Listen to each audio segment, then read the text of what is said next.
August 16th, 2026, 4:30 p.m. Eastern Time.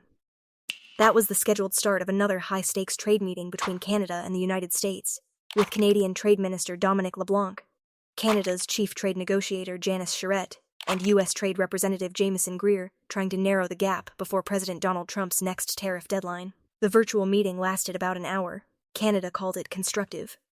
The two sides reviewed the work already done by their negotiating teams, and the talks continued. But there was one thing they did not announce: a deal. And that matters because the deadline is no longer weeks away. At 12:01 a.m. Eastern Time on Wednesday, August 19, Trump's new 50% tariffs on a wide range of Canadian products are scheduled to take effect unless the president changes, suspends, or withdraws the action. So the question now is not whether Washington and Ottawa are talking. They are. The question is whether they are close enough to stop a new round of tariffs before the clock runs out. The tariffs were ordered by Trump on July 20 under Section 338 of the Tariff Act of 1930, a rarely used trade law that allows a president to impose additional duties when another country is found to discriminate against American commerce. Reuters reported that Trump's action marked the first known use of that authority in nearly a century. The Trump administration says Canada has treated U.S. products unfairly in several areas. It points to Canadian rules affecting American-made vehicles, Canada's tightly controlled dairy market, and decisions by most Canadian provinces to remove or restrict American beer, wine, and spirits from government-controlled liquor stores. Canada disputes the broader American case. Prime Minister Mark Carney has argued that many Canadian measures were responses to earlier U.S. tariffs, and his government has said previous American trade actions violated the U.S.-Mexico-Canada agreement. That disagreement is now tied to real money. The new 50% tariffs would cover nearly $20 billion in annual Canadian imports, roughly 2% of the goods the United States imported from Canada in 2025. In Canadian dollars, that is roughly $28 billion.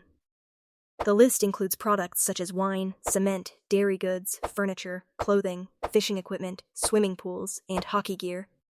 But some of Canada's biggest exports are not part of this specific new 50% action. Energy, potash, fish, critical minerals, and products already covered by separate U.S. national security tariffs are excluded. That distinction is important because this is not one simple tariff fight. It is several tariff fights happening at the same time. Canadian steel and aluminum already face heavy U.S. duties. Canadian autos and parts are already caught in a separate tariff regime. Softwood lumber faces its own duties. And now another group of products could be hit at 50% starting Wednesday. That is why Canada is not simply asking Trump to cancel one new tariff. Ottawa is trying to use this deadline to negotiate relief across several sectors at once. Earlier this month, Reuters reported that the two sides were discussing a possible framework. Under that outline, Canada could remove retaliatory tariffs on U.S. vehicles, move toward the American position on how dairy import quotas should be allocated, and try to persuade more provinces to put American alcohol back on their shelves. In return, the United States could reduce some existing tariffs on Canadian steel and aluminum, but even that possible exchange revealed how difficult the negotiations are. Canada's federal government does not control every provincial liquor store. Provinces make those decisions. Alberta and Saskatchewan have already reversed their restrictions on U.S. alcohol, while several other provinces have kept them in place. Ontario Premier Doug Ford, one of the loudest critics of Trump's tariffs, has now signaled that Ontario could consider selling American alcohol again if that move is part of a broader agreement that delivers meaningful relief for Canadian industries. That gives Ottawa more room to negotiate. But it does not solve the bigger problem: how much tariff relief Washington is actually willing to offer. On August 12, reporting indicated that Canada was unhappy with the latest U.S. proposal because the Americans were offering to lower some tariffs, but not as much as Canadian negotiators wanted. Then came a surprising shift in tone. On August 13, a Canadian government source familiar with the negotiations said the talks appeared to be progressing well and that the United States also wanted an agreement before August 19. That was important because it suggested the deadline was not only pressure on Canada. Washington also had an interest in avoiding another escalation, but one day later, the picture looked much less settled. On August 14, Reuters reported that LeBlanc told a Canadian advisory committee the two countries were still far from a draft agreement that Prime Minister Carney could approve. Technical talks were happening constantly, but key issues remained unresolved. At almost the same time, Greer publicly described the discussions as constructive while making Washington's demand clear. Canada needed to lift retaliatory measures if it wanted to avoid the new tariffs. That is the contradiction at the center of these negotiations. Both sides say the talks are serious. Both sides say they want progress.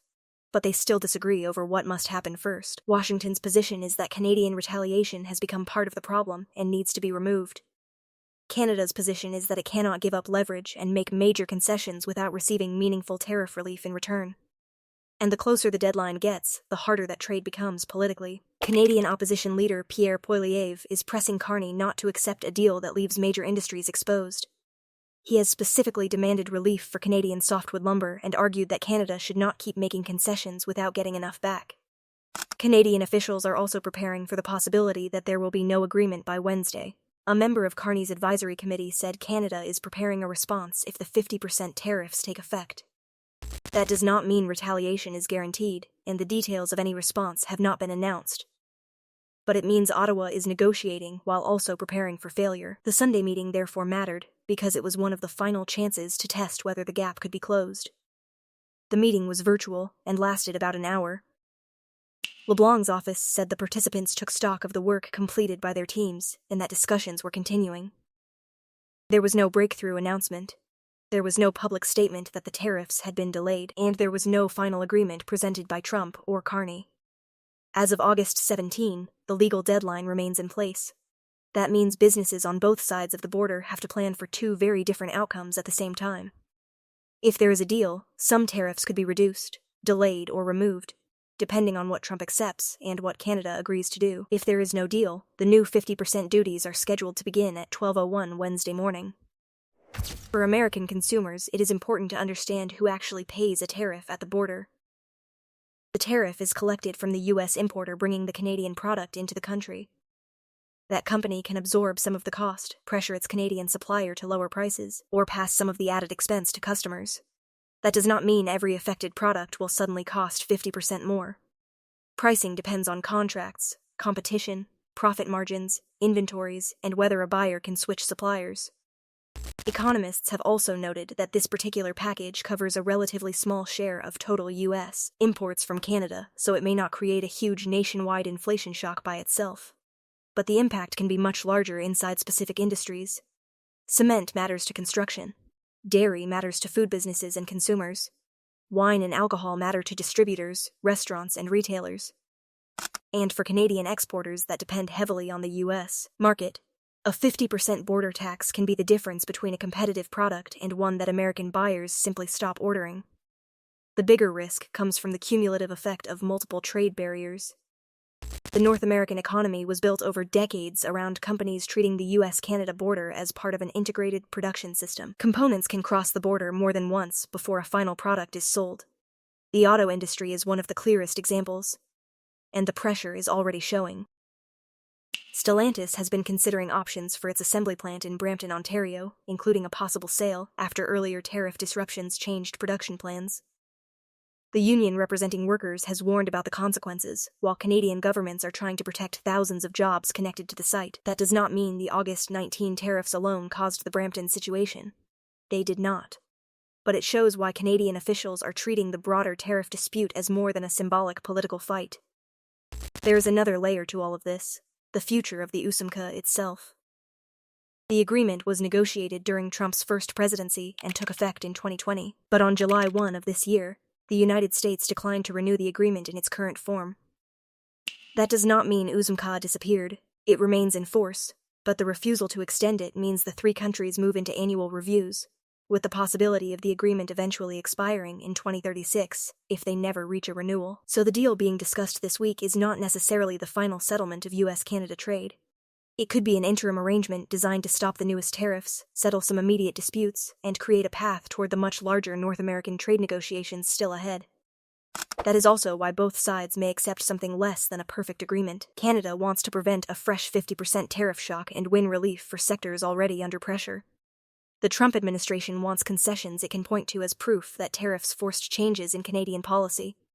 But a partial deal has political risks for both governments. If Canada gives ground on autos, dairy, or alcohol while major U.S. tariffs remain, Carney could be accused at home of conceding too much. If Trump reduces tariffs without getting enough Canadian changes, he could undermine the pressure strategy his administration has used throughout its trade agenda, and according to reporting from the weekend, some of the hardest sectors may remain difficult even in a deal. U.S. negotiators have shown little interest in major softwood lumber relief, while one proposal discussed for USMCA-compliant Canadian autos could reduce the current tariff rather than remove it completely. Those ideas are not final agreements. They are negotiating possibilities. That distinction matters. Right now, there is no confirmed deal. There is no confirmed extension of the August 19 deadline, and there is no confirmed decision from Trump to let the tariffs take effect. What is confirmed is that the two sides kept negotiating through the weekend, that Sunday's meeting was described as constructive, and that the legal start time for the new duties remains 12:01 a.m. Eastern Time on Wednesday. The next signal to watch is whether negotiators can produce a package that both Carney and Trump are willing to accept.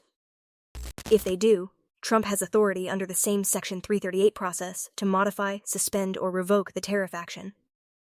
If they do not, importers will begin facing the new duties when the deadline arrives, and Canada will have to decide how strongly to respond. That decision could determine whether this becomes a short negotiating crisis or the beginning of another round of retaliation between two economies that trade hundreds of billions of dollars in goods every year. For now, the clock is still running. The negotiators are still talking. And the most important fact is that constructive is not the same thing as finished. What do you think? Should Canada accept a partial deal if it stops the new 50% tariffs but leaves some existing U.S. duties in place?